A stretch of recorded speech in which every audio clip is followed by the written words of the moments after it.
2026 ఫిబ్రవరి 16వ తేదీ నేటి వాక్య ధ్యానం కొరకు మొదటి కొరింథీయులకు రాసిన పత్రిక 4వ అధ్యాయం. దైవజనుడు దేవుని చేత ఏర్పాటు చేయబడిన వాడు, ఆయన పని కొరకై నియమించబడ్డాడు. దేవునికి ప్రతినిధి, దేవుడు కోరుకున్నవాడు.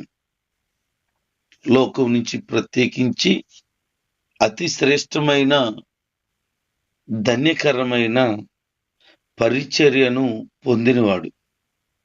దేవదూతలకు లేని భాగ్యాన్ని సేవకుడికి దేవుడు ఇచ్చాడు.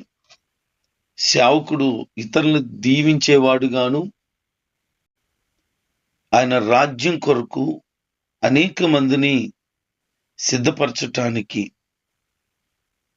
లోకానికి మాదిరిగా దేవుడు ఏర్పాటు చేసుకున్న సాధనం. నేను క్రీస్తుని పోలి నడుచుకున్నాను, మీరు నన్ను పోలి నడుచుకోండి అని చెప్పగలిగిన ఆత్మీయ ఎదుగుదల కలిగి దైవ స్వభావంతో నింపబడిన వ్యక్తి పౌలు. ఆయన ద్వారా కట్టబడిందే ఈ కొరింథీ సంఘం. ఈ కట్టబడిన ఈ కొరింథీ సంఘం ఎలాగుంది అని అంటే, కొద్ది కాలం పౌలు గారు వాక్యాన్ని బోధించి మరికొన్ని ప్రాంతాలకు పరిచర్య నిమిత్తం వెళ్ళగా, వీళ్ళు ఎలాగ తయారైపోయారు అని అంటే, మేము దేవుని సేవకులము, ఆయన యొక్క రహస్య సత్యాల విషయంలో గృహ నిర్వాహకులుగా ఉన్నాం, మేము దేవుడు ఏర్పాటు చేసుకున్న నమ్మకమైన వారుగా ఉన్నాం అంటూ ఆయన యొక్క పరిస్థితిని, ఆయన కలిగినటువంటి దైవికమైన మనసును కొరింథీ సంఘానికి చెబుతూ, మేము క్రీస్తుకి రాయబారులమని, ఆయనకి సేవకులమని, ఉపదేశించే వాళ్ళమని, దేవుడి చేత ఎన్నుకోబడిన వారమని మీరు గుర్తించక మమ్మల్ని చాలా తక్కువగా చూసి తక్కువగా మాట్లాడుతూ ఉన్నారని కొరింథీ సంఘానికి చెప్తున్నాడు. అంటే ఆ సంఘం ఎలాగ తయారైపోయిందో ఒకసారి మనం ఆలోచన చేయాలి. దైవ సత్యాలను వెల్లడి చేయడంలో అపోస్తలుడైనటువంటి పౌలు గారు దైవ మర్మాలను ఎరిగిన వ్యక్తి. అయితే అలాంటి దైవ సేవకుడికే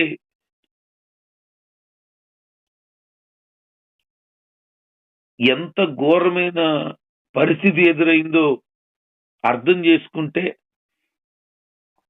నేటి దినాల్లో పరిచర్య చేస్తున్న దైవ సేవకులు ఏమాత్రం దేనికోసం కూడా విశ్వాసులు మాట్లాడుతున్న విషయాలకు ఫీల్ అవ్వవలసిన పని లేదు.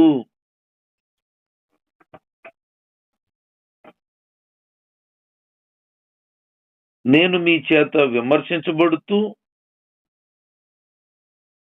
నేను మీ అందరికంటే తక్కువ వాడిగా నన్ను మీరు చూస్తూ, నా మీద లేనిపోని మాటలన్నీ మీరు మాట్లాడుతున్నారే, నన్ను ఎన్నుకున్నవాడు దేవుడు.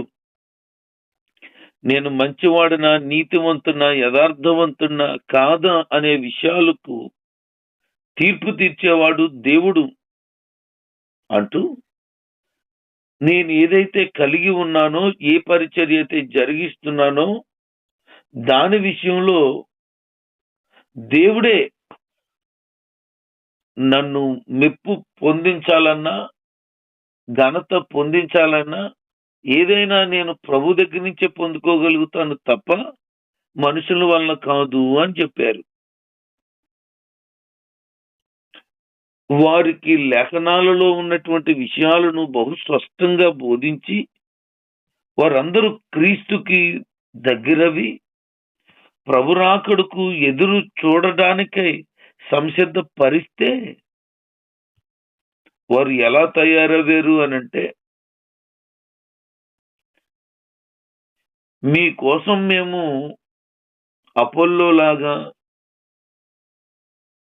మీకోసం నేను క్రీస్తులాగా బ్రతికి, ఈ విషయాలు మీకు తెలియచేస్తే, మీరు ఆలోచించకూడనిది ఏదో కొత్తది నేర్చుకుని, మాకు వ్యతిరేకంగా మీరు విర్రవీగుతున్నారు అని చెప్పాడు. సేవకుడిని వాళ్ళు ఎలాగ భావిస్తున్నారో చూడండి. మీరు నన్ను ఒంటరోడుగా చూస్తున్నారు. ఒక దిక్కుమాలిన స్థితి కలిగిన వాడుగా నన్ను గమనిస్తున్నారు మీరు. కొంతమంది ఆ సంఘానికి ఉన్నటువంటి వ్యక్తుల్లో వారికున్న శక్తి సామర్థ్యాలను బట్టి, వారికున్న పదవులను బట్టి, వారు కలిగినటువంటి ఈ లోక సంబంధమైన స్థితులను బట్టి చూసుకుంటూ, పౌలు గారు మాకంటే తక్కువే, ఆయనకేముంది అని మాట్లాడుకోవడం ప్రారంభించారట. చూడండి ఎంత ఘోరమైన విశ్వాసులుగా ఆ సంఘం వారు ఉన్నారు. క్రీస్తుకు మాదిరిగా ఉన్నటువంటి పౌలు గారికి వారు కనబడుతున్న విధానము ఎంత ఘోరంగా ఉందో. మీరు అతిశయిస్తున్నారే, మీరు అతిశయిస్తున్న విధానం, మీరు విర్రవీగుతున్న విధానం నాకు అర్థమైంది. మీకు దేవుని దయ వలన అన్ని కలిగి తృప్తి కలిగిన వారుగా ఉన్నారు. మీకు ఏమీ తక్కువ లేదు. సర్వ సమృద్ధిని కలిగి ఉన్నారు. మీరు కలిగినటువంటి ఈ సమృద్ధి ఈ రోజుకి మిమ్మల్ని ఏం చేసిందనంటే, మేము రాజులమై ఉన్నాము, ఐశ్వర్యవంతులమై ఉన్నాము, అన్ని తృప్తి కలిగి ఉన్నాము అంటూ వారు మాట్లాడుతూ దైవ సేవకుడినే చిన్న చూపు చూస్తూ దేవుని కొరకు బ్రతుకుతున్న మాదిరికరమైన పౌలు గారిని చాలా మాటలు మాట్లాడుతూ ఉన్నారు. వారు దేవుని కొరకు తమ జీవితాలను త్యాగం చేసిన వారు. పౌలు గాని, అపోల్లో గాని, అపోస్తులుడు కానీ వారుకున్న సమస్తమును విడిచిపెట్టి క్రీస్తుని వెంబడిస్తున్నవారు. మేము మరణ శిక్ష విధించబడిన వారమై అందరికంటే వెనకాల ఉంచబడిన వారముగా ఉన్నామని మాకు అనిపిస్తుంది. అయితే మేము మీ దృష్టిలో లోకానికి, దేవదూతలకును, మనుషులకును ఏదో వేళాకోళంగా కనబడుతున్నాము. మేము క్రీస్తు నిమిత్తం వెర్రివారము, మీరేమో క్రీస్తునందు బుద్ధిమంతులు అని అనుకుంటున్నారు. మేమేమో బలహీనులము, మీరేమో బలవంతులు అని మీరు మాట్లాడుతున్నారు. మీరు గనులని, మేమేమో ఘనహీనులమని మీరు మాట్లాడుతున్నారు. చూడండి, దైవజనుడి కొరకు వారు ఆలోచనలు ఎంత ఘోరంగా ఉన్నాయో. దేవుని కొరకు సమస్తమును విడిచిపెట్టి ఆయన రాజ్య సువార్తను భుజముల మీద మోసుకుంటూ వీధి వీధి, ఊరు ఊరు తిరుగుతూ దివరాత్రములు ప్రయాసపడుతున్నటువంటి దైవజనున్నే ఇలాగున ఆ కొరింథీ సంఘం మాట్లాడితే నేటి సంఘాల పరిస్థితి ఏంటి? మేము ఈ రోజు వరకు కూడా ఆకలి దప్పిక కలిగిన వారుగా ఉన్నాం. వస్త్రాలు లేని వారుగానే బ్రతుకుతున్నాం. పిడిగుద్దులు తిన్నాం, ఉండడానికి ఒక సరైన నివాసం కూడా లేని వారిగా ఉన్నాం. మేము పరిచర్య కొరకై, మా బ్రతుకు కొరకై మా చేతులతో కష్టపడి పనిచేశాం. వాస్తవానికి అపోస్తలుడైన పౌలు గారు ఆ దినాల్లో బహు ధనవంతుని కుమారుడు. ఆయన ఈ లోక సంబంధంగా సకల విద్యా ప్రావీణ్యతను పొందినవాడు, గమాలియేలు పాదముల దగ్గర ఉన్నవాడు, మంచి తత్వవేత్త, మత సంబంధమైనటువంటి విధానాల్లో బహు ప్రావీణ్యత, బహు అధికారం కలిగిన వాడు, ఉన్నతమైన వస్త్రాలు ధరించి సుందరమైన భవంతులలో ఘనమైనటువంటి వ్యక్తిగా బ్రతికినవాడు. కానీ క్రీస్తుని కలిగిన తర్వాత ఈ లోకపు భవంతులు కాదు, పరలోకంలో నా కొరకు గృహం ఉన్నది అని, ఈ లోక సంబంధమైన వస్త్రములు కాదు, రక్షణ సంబంధమైన వస్త్రములని నేను ధరించాలి అని, ఈ లోక సంబంధమైన ధనం కాదు, నాకు పరలోకంలో నిత్య ధనాన్ని ప్రభు నాకు ఇస్తాడనే విశ్వాసము చేత ఈ లోకంలో ఏది కోరక ఆశించక బ్రతికిన వాడు.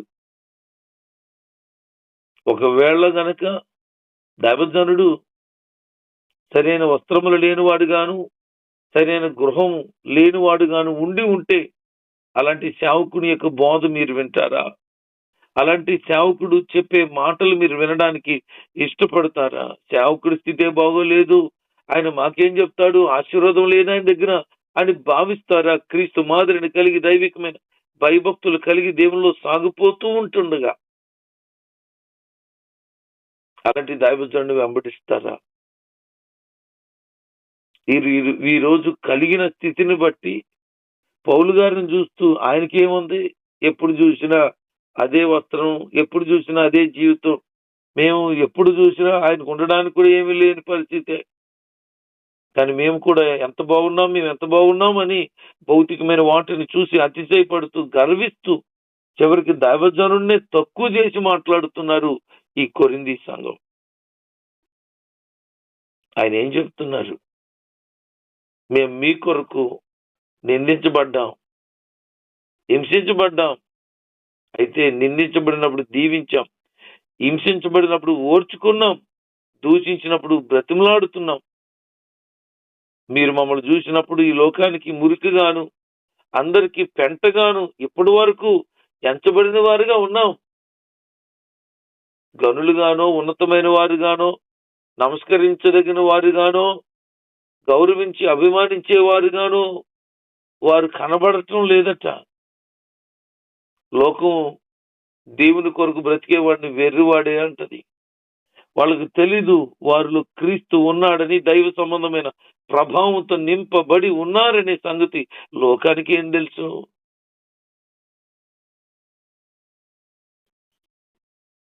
పౌలు గారు అంటూ, మీరు ఇన్ని మాటలు నా మీద మాట్లాడుతున్నారే,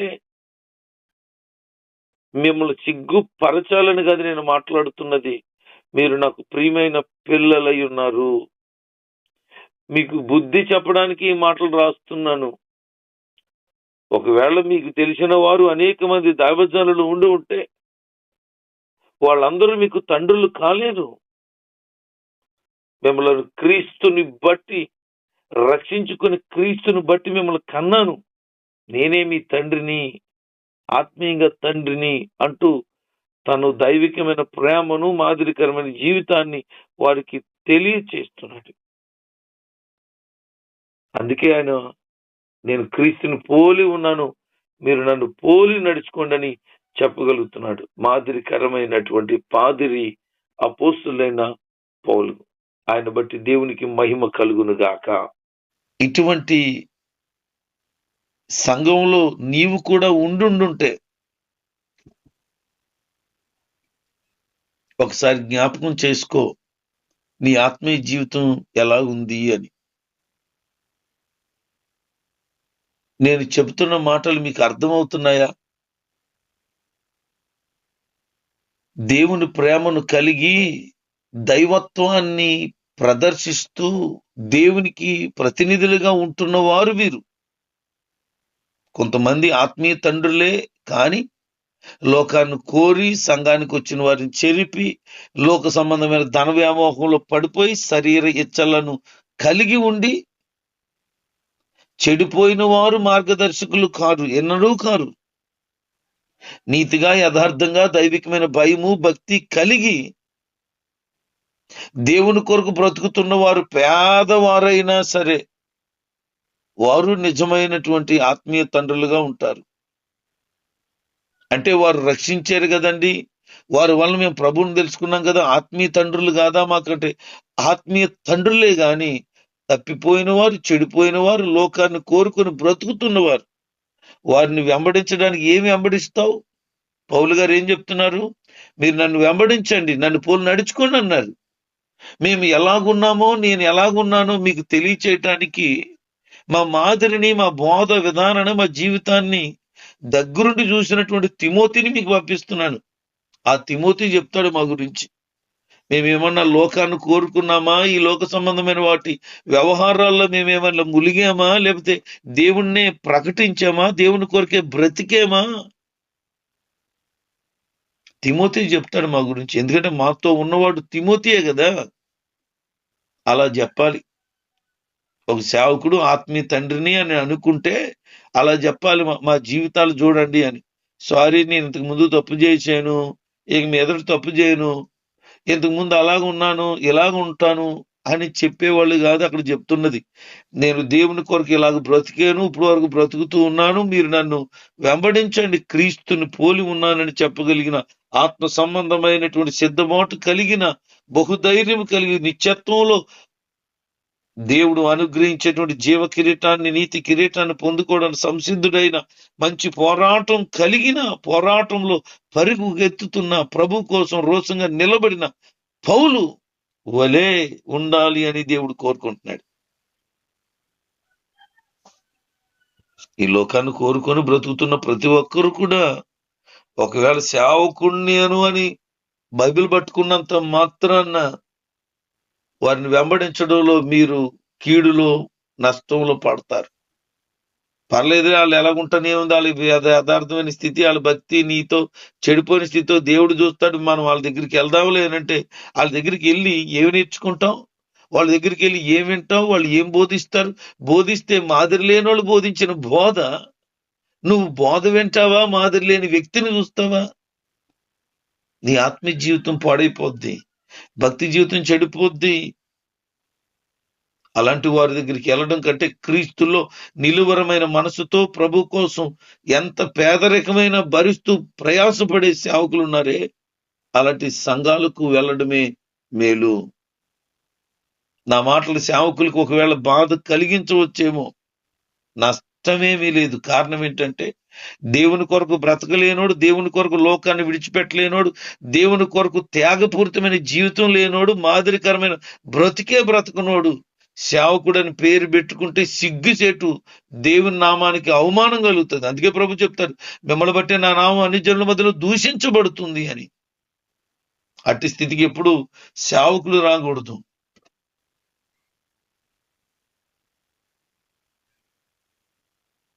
నేనేదో గొప్పని నేనేం చెప్పటం లేదు. అలాగనుకుంటే ప్రభు నన్ను క్షమించుగాక. దేవుని కొరకు నమ్మకంగా బ్రతకాలని ఒక ఆరాటం తప్ప ఇతరమైనటువంటి ప్రయోజనాలను చూసుకోకుండా బ్రతుకుతూ 10 మందిని ప్రభువులో స్థిరపరచగలిగిన వ్యక్తులుగా ఉండాలి అనేది దేవుడు కోరుకుంటున్నాడు ప్రతి సేవకుణ్ణి.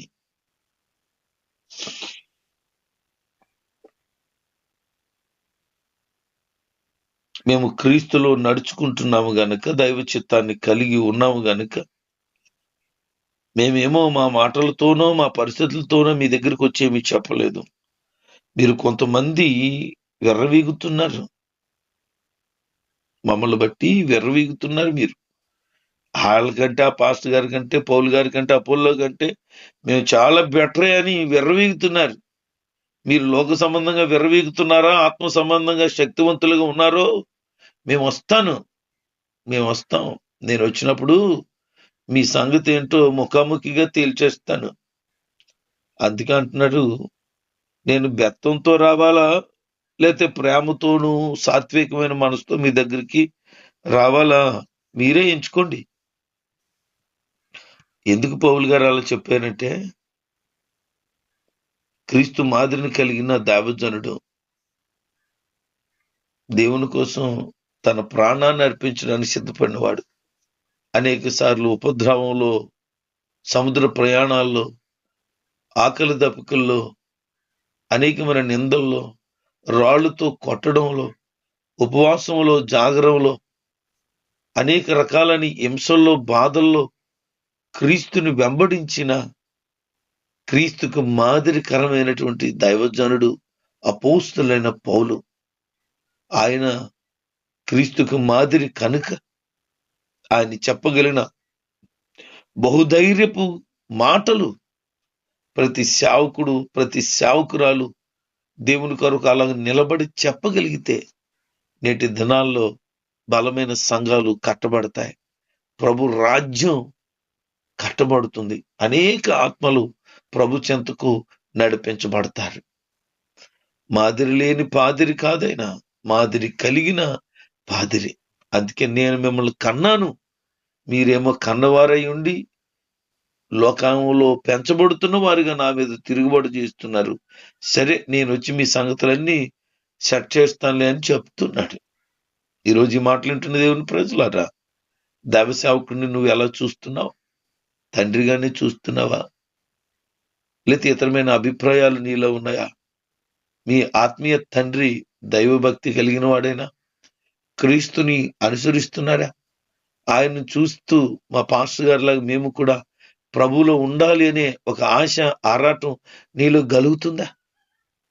అలాగైతే మీ పాస్టర్ గారు బహుధన్యుడు. ఆయన దేవుని చేత ఎన్నుకోబడి ఆయన రాజ్యం కొరకు పాటుపడుతున్నవాడు అయి ఉండుంటే మీరు నిజంగా బహుధన్యులై ఉన్నారు. నిత్యత్వానికి మిమ్మల్ని తప్పకుండా ప్రభు మార్గాన్ని బోధించి ఆ దైవ సేవకుడు తీసుకెళ్ళగలుగుతాడు. అటు మాదిరి అందరూ కూడా కలిగి ఉండాలని, ప్రతి దైవజనుడు పౌలు గారి వలె, క్రీస్తు వలె ఉండాలని మనసారా కోరుకుంటున్నాను. అట్టి పరిస్థితి సేవకులు కలిగి ఏ రోజు సేవకుడు నిందించకుండా ఇలాంటి చెడిపోయినటువంటి తత్వం కలిగిన ఆత్మీయ పిల్లలుగా ఉండక దైవ భయం, భక్తి కలిగిన తిమోతి వలె అందరూ ఉండాలని మనసారా కోరుకుంటూ ఈ మాటలు ముగిస్తున్నాను. దేవుడు మన మాటలు, ఈ మాటలు మనందరి జీవితంలో ఫలింపజేసి నూతనమైన వారిగా సంసిద్ధపరచును గాక.